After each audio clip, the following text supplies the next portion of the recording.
Société Bleu-Lequin, la métamorphose d'une commune en un an de gestion du maire Waitiri. Depuis l'arrivée de Waitiri à la tête de la commune de Bleu-Lequin en 2023, une transformation spectaculaire a pris place, redéfinissant non seulement son paysage urbain, mais aussi la vie quotidienne de ses habitants. En moins d'un an, des projets ambitieux ont été mis en œuvre, propulsant la commune vers un développement durable et une meilleure qualité de vie. Waitiri, élu le 23 septembre 2023, a apporté une vision rafraîchissante et engagée pour le développement de Bleu-Lequin. Son approche participative a su rassembler les citoyens autour de projets concrets et ambitieux visant à moderniser les infrastructures tout en respectant l'environnement et les traditions locales. L'une des premières initiatives du maire a été d'améliorer les infrastructures de la commune, notamment l'hôtel de ville qui a été transformé en un joyau architectural. Des routes ont été reprofilées, facilitant l'accès aux différentes zones et stimulant le commerce local. L'éducation a bénéficié d'une attention particulière avec la construction de nouvelles infrastructures scolaires, notamment la construction de 9 nouvelles salles de classe, dont 3 dans le village de Yoya, 3 à Goya et une nouvelle cantine scolaire répondant aux normes internationales et 3 à Duyadoquin, en plus de 6 nouvelles salles de classe, toutes équipées dans le village de Medibli. Pour les 3 prochaines années, le premier magistrat de cette commune de l'ouest du pays définit les priorités de la municipalité en termes d'éducation et santé. On l'écoute. Nous aurons pour les 3 prochaines années à réaliser plusieurs infrastructures au profit des populations de Bleu-Lequin. Nous avons mis une priorité sur l'éducation.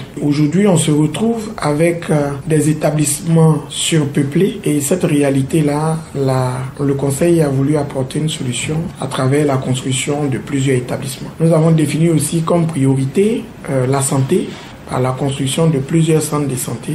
Et le conseil a décidé de rapprocher les centres de santé de la population, d'où dans notre programme triennal les projets de construction de plusieurs centres de santé. Sous la direction de Thierry Wayi, des projets visant à dynamiser l'économie locale ont été lancés. Des formations pour les jeunes entrepreneurs ont été mises en place, les encourageant à développer des activités génératrices de revenus. Parallèlement, des partenariats avec des entreprises locales ont été établis, favorisant la création d'emplois et le soutien aux artisans et producteurs de la région. Des événements culturels sont organisés depuis son avènement à la tête de cette commune pour célébrer la richesse du patrimoine de Bleu-Lequin, permettant ainsi aux habitants de s'approprier leur culture tout en renforçant le lien intergénérationnel. La question de l'environnement a été au cœur des préoccupations de la municipalité. Des programmes de sensibilisation ont été lancés pour encourager le recyclage et la gestion des déchets. De plus, des initiatives pour promouvoir l'agriculture durable ont vu le jour, renforçant l'autonomie alimentaire de la commune tout en respectant ses ressources naturelles. S'agissant de la santé financière de la commune de Bleu-Lequin, Thierry Wayi se montre rassurant et affiche un optimisme quant au développement de cette partie du pays sous son leadership durant les 3 prochaines années.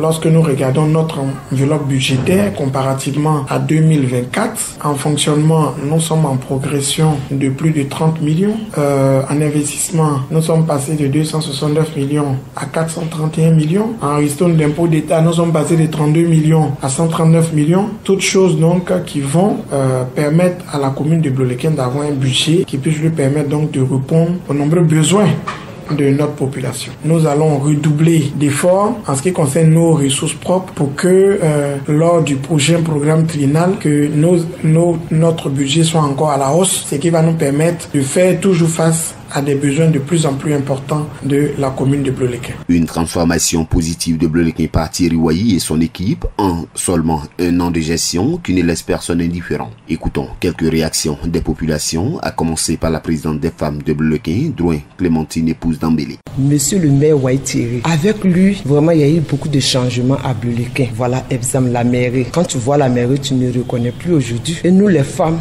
vraiment ça nous va droit au cœur. Pour l'autonomisation des femmes, vraiment il travaille avec les femmes de Bleu-Lequin, surtout avec toutes les femmes du département. Il est avec nous.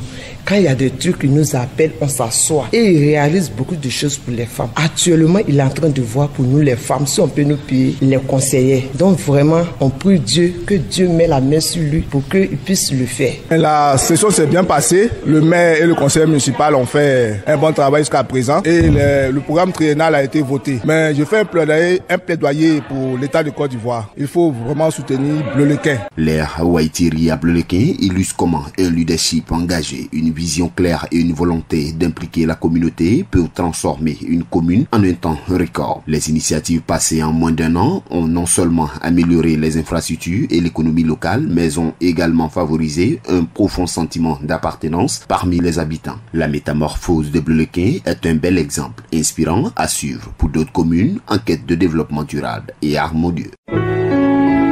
APRA, Agence Presse, Radio et Audio.